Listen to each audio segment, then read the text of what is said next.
The Tennis Gambling Podcast on the Sports Gam Podcast Network is brought to you by Rock Fantasy. Play their fantasy pick'em for a chance to win 100 times your money in NBA, MLB, NHL, golf, and more. Sign up today using promo code SGPN to get a 100% deposit match. We're also brought to you by the premier arbitrage sports betting tool, Avo. Use their tool to bet both sides into lock in a profit. Access their platform for free at arbsverseodds.com. That's ARBSVSODDS.com. Plus, in honor of Masters Week, the Golf Gambling Podcast guys are giving away a tailor-made Spider X putter for free. Enter at sportsgampodcast.com/masters. And welcome, everybody, to the Tennis Gambling Podcast here on the Sports Gam Podcast Network. It is currently very early Saturday morning, roughly midnight Eastern Time, April 13th. I'm your host, as always, Scott Reichel, once again going solo for this pod. Should be a fun episode, bit of a short episode.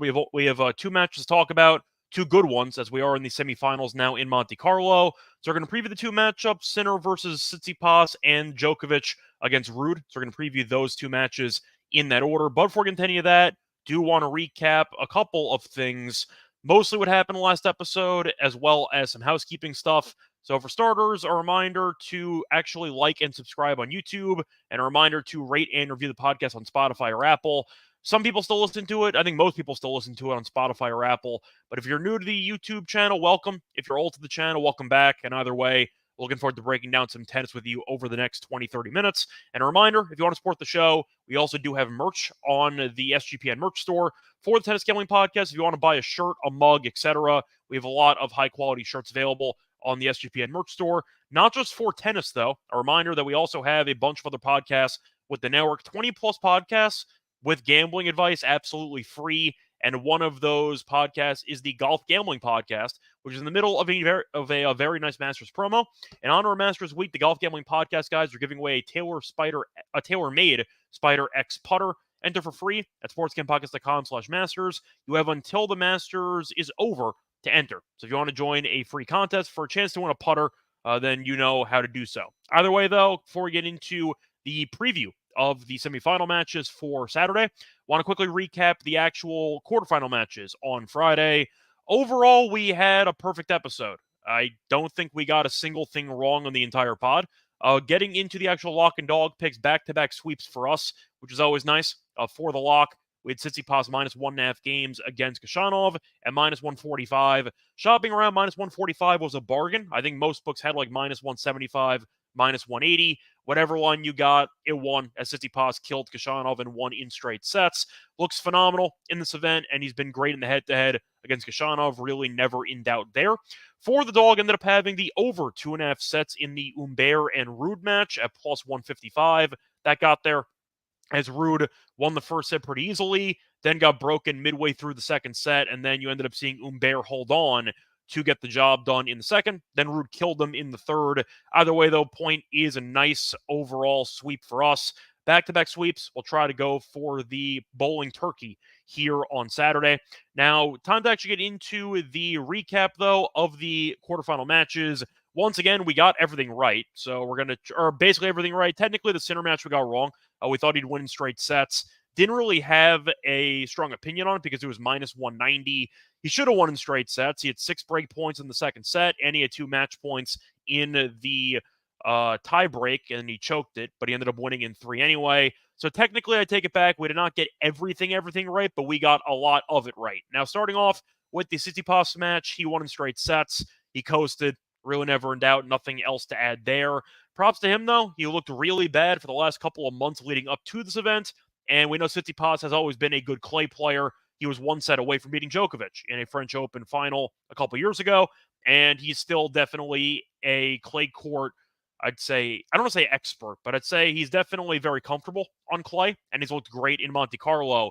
He's very comfortable here. He's an expert in Monte-Carlo because he's won the title 2 of the last 3 years here. So the point is, Tsitsipas still remains in great form. Moving on to the next matchup, you have the Sinner versus Rune match, where we thought Sinner would win. We thought it'd be in straight sets. It was really not a bad read because Sinner, once again, had 6 break point chances in the second set and 2 match points separately, and he didn't convert. So Sinner was there, couldn't get over the finish line. Then he did eventually get over the finish line once Rune kind of broke himself late in that third set as he ended up double faulting when facing break point. He also had a bit of a moment there with the crowd where he was kind of egging him on, and I saw members of the crowd flipping Rune off. Rune likes to be the villain in general. The crowd at Monte Carlo has been rather rowdy, so I guess I understand why Rune was fed up with it. But the point is, that was kind of the sideshow distraction of the match, but Sinner kept his nerve, and he got the job done in 3. Moving on to the next matchup, Djokovic beat de Minaur in straight sets. Was not easy. Kind of similar to the Musetti match, where it seemed like Djokovic was on the ropes, but he was just better in big points. De Minaur also kind of broke himself late in that first set. Djokovic won at 7-5, and then he eventually won the second set 6-4. Overall, though, the main lean for that match was actually de Minaur plus the games. We liked either +4 or +4.5. +4.5 won. So there we go. Nothing too surprising. I thought it would be competitive. I did think Djokovic would win, but I did think that the line was definitely a bit disrespectful from a spread perspective, and that was the right angle, as de Minaur was very competitive throughout the entire match. And for the last one, we thought Ruud would probably win in 3, and he did, and we cashed the dog in the process. So once again, basically won everything on the show. 4-0 on the money lines, ended up going basically perfect except for the Sinner straight sets. So we won our main leans, won our main bets. Lock and dog swept for the second straight episode. Really no complaints. So good episode there. Hopefully keep it rolling here on Saturday. Now it's time to get into the actual preview for the semifinal matches. So starting off with the first match on the schedule, you have a matchup between Tsitsipas and Sinner at around 7:30 a.m. Eastern Time. Sinner is a decent favorite, no surprise there, -320. Tsitsipas is +260. As for the game spread, Sinner is about -4, -3.5, and Tsitsipas is +4 or +3.5. Over-under set at around 22 or 21.5. I believe there's slight juice to the over at 21.5, but it's somewhere in the middle there. Sinner in straight sets is about -115. Tsitsipas in straight sets is also about -115. So, for the sake of the tournament, Sinner's been dominant, with the exception of the one-drop set to Rune in the Friday match, but he could have won that in straight sets. Tsitsipas, though, has been dominant because he has won every set. He has not dropped a set yet. The only competitive match he was in was against Zverev, and you could argue that really wasn't that competitive because he was up 5-0 in the second set before losing 5 straight games. So that scoreline was very close at the end, but the point is it was very, very lopsided in favor of Tsitsipas for about an hour and 20, and then things kind of unraveled, but he kept his nerve. He's been really good, though, and Tsitsipas has been dominant here. He's won 2 titles here, and he's been good in the head-to-head against Sinner. Going through the head-to-head here, he is currently 5-3. Now, Sinner did win the last 2 meetings, faced off in the ATP Finals last year and faced off in Rotterdam last year, and Sinner did win in straight sets both times. But the clay meetings are where Tsitsipas has dominated. They're a bit dated, but Tsitsipas has won 3 of the 4 head-to-head meetings. Coincidentally, 3 of those 4 meetings were in Rome.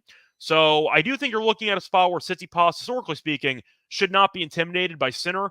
The problem that you run into is that Sinner has turned into an absolute world beater, where he has turned into the best player in the world. And it's very difficult to look at previous head-to-head meetings when one player has a meteoric rise to being number 1 in the world. And it feels like even though Tsitsipas beat Sinner a couple years ago on clay on a regular basis, I don't know what I can take away from that, because Sinner was a good player back then.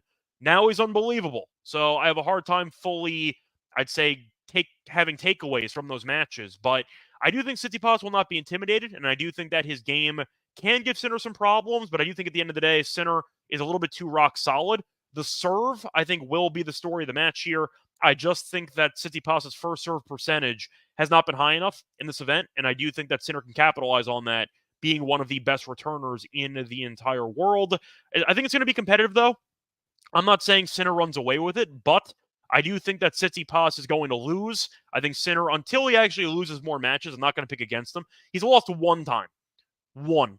The entire year in 2024. That's too good for me to actually fade him on. So I'll lean to Sinner to get the job done, but I do think it's going to be competitive. Lean to the over there at around 21.5. And I think there's some value on Tsitsipas plus the games, either maybe +4 or +4.5. 4.5 is about -150. 4 is about -120. Give me a competitive match, 7-5 or 7-6, 6-3, something like that. But give me Sinner and what should be a fun and competitive match, but Sinner is a world beater. I can't really pick against him. Moving on to the next matchup, you have Djokovic taking on Ruud. This one should be fun. Djokovic is about minus 260, and Ruud is around plus 220. For the game spread, Djokovic is around minus 3.5. Ruud is around plus 3.5. Over-under set somewhere between 21.5 and 22. Going through the actual set wagering, though, Ruud to win a set is minus 135. Djokovic to win in straight sets is plus 105. Match to go 2-3 sets is plus 150. I realized I forgot to mention, by the way, the Sinner match to go 3 sets is plus 160 if you are tempted. Forgot to mention that before. For this matchup, though, Djokovic has owned the head-to-head. In fact, you really cannot own a head-to-head harder than what Djokovic has done to Ruud, as he's currently 5-0, and he's never dropped a set. He's won all 11 sets they've ever had, and they faced off on clay on 2 separate occasions. Faced off in Rome in 2022. Djokovic did win 6-4, 6-3. Sorry, 3 times. Faced off in Rome in 2020. Djokovic won 7-5, 6-3. Faced off in Rome again in 2022. Djokovic won 6-4, 6-3. And they faced off in the French Open final last year. Djokovic did win that one 7-6, 6-3, 7-5. So the point is Djokovic has owned this guy. And you could argue that maybe it's a little bit different because Ruud has become more aggressive. He's changed up his style of play. And Djokovic is older. At the end of the day, though, we see this all the time with the big three, especially with Nadal and Federer in their primes. Some of these matches were decided before they ever stepped foot on the court. It just feels like there's an intimidation factor, a GOAT aura surrounding Djokovic, and a lot of guys are intimidated by it. Now, some aren't. You have Nardi, for example, who pulled off the upset in Indian Wells. So we have seen some players kind of unfazed by the concept of facing off against Djokovic. But Ruud has been shell-shocked every time they faced off against each other. And I just have a hard time trusting Ruud to actually, I'd say, look sharp for a long period of time in this matchup when it seems like he constantly unravels every time he plays against Djokovic, whether it's on hard court or on clay. So with that being the case, I'm going to lean Djokovic in straight sets. I just think you're looking at a spot where Ruud went to 3 sets against Humbert, but we saw him lose to Martinez in the previous tournament in Estoril. He's a very, very solid clay player. He's looked very good in this event, but Djokovic, we know, has given him problems. And Djokovic, despite not looking sharp for decent portions of the matches he's been in, he has not dropped a set yet. We said he's good on clay, won in straight sets. De Minaur's in great form. He won in straight sets. It just feels like Ruud, until he shows me any signs of life against Djokovic, until he actually wins a set against this guy, I got to take it at plus money. Straight sets for Joker, I think, is a good deal, and I'm going to take it because of it. Now, can Ruud get the job done? Sure. I think it's definitely possible. But in reality, I just think Ruud will once again threaten, lose some big points, maybe fail to convert a couple break points, maybe a 7-5 or 7-6 early in the first set, and then you end up seeing Djokovic run away with it. But I do think you're looking at a spot where Djokovic gets the job done in what should be a fun and competitive match. That's going to wrap it up, though, for the actual preview of the semifinal matches in Monte Carlo for Saturday. Now it's time for the Lock and Dog picks, but before we continue that, do you want to take a quick word from our sponsor? We're also brought to you by Underdog Fantasy. Underdog Fantasy is the place to play fantasy sports because it is the fastest growing fantasy app in the industry. They have great pick'em games. For example, you can pick whether your favorite players will have a higher or lower stat total into their upcoming games. You can win up to 100 times your money in a single night. Pick between 2 and 5 players to build a pick'em entry. And you can also make rivals picks, which pits 2 players against each other, so you can pick which player you think might have more points, for example, in an NBA game. But a reminder that you should also join Underdog Fantasy because they have a lot of very fun markets for tennis. They have, for example, breaks of serve. They have aces. They have a lot of fun tennis options to make matches more interesting, and I recommend you joining the platform in order to take advantage of those opportunities. So sign up today with promo code SGPN to get your first deposit doubled up to $100, as well as an instant pick'em special. Visit underdogfantasy.com or find them on the App Store, and don't forget to register with the promo code SGPN to get your first deposit doubled up to $100, as well as an instant pick'em special. Must be 18 plus and present in the state where Underdog Fantasy operates. Terms apply. Concern with your play? Call 1-800-522-4700 or visit www.ncpgambling.org.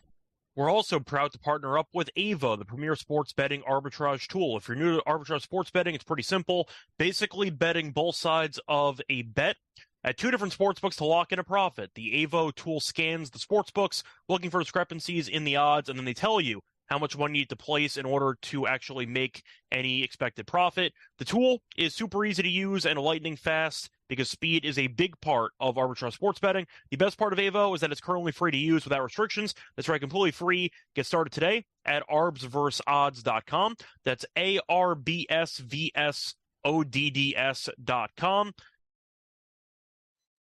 Welcome back, everyone, to the Tennis Gambling Podcast. Just finished previewing the semifinal matches in Monte Carlo for Saturday. Now it is time for the lock and dog picks.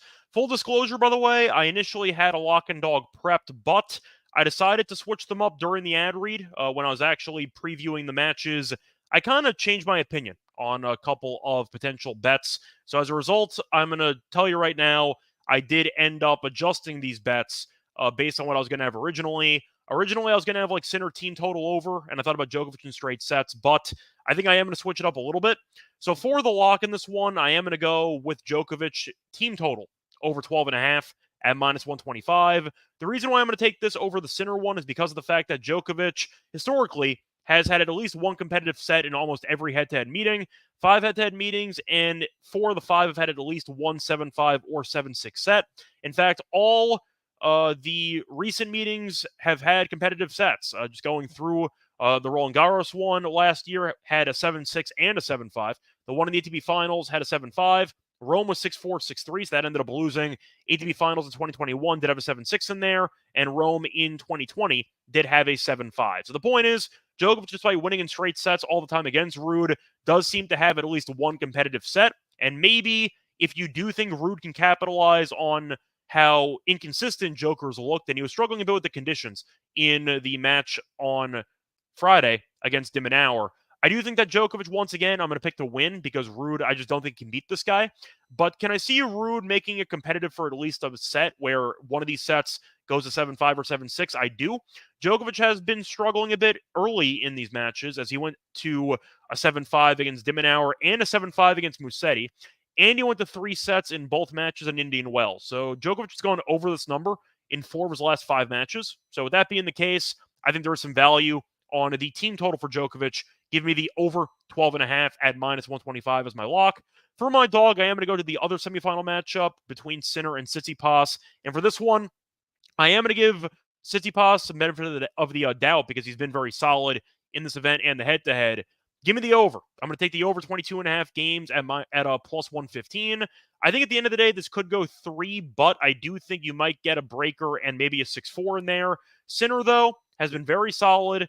Did drop a set, though, to Rune, so I know he's a bit more vulnerable than people thought he was entering the match on Friday. But I do think Sinner, once again, can get it done, and I think that he's going to win. But Tsitsipas hasn't dropped a set yet. He's been very good clay players. Killed Etcheverry, beats Zverev in straight sets, beat Khachanov in straight sets, and he's a 2-time champion.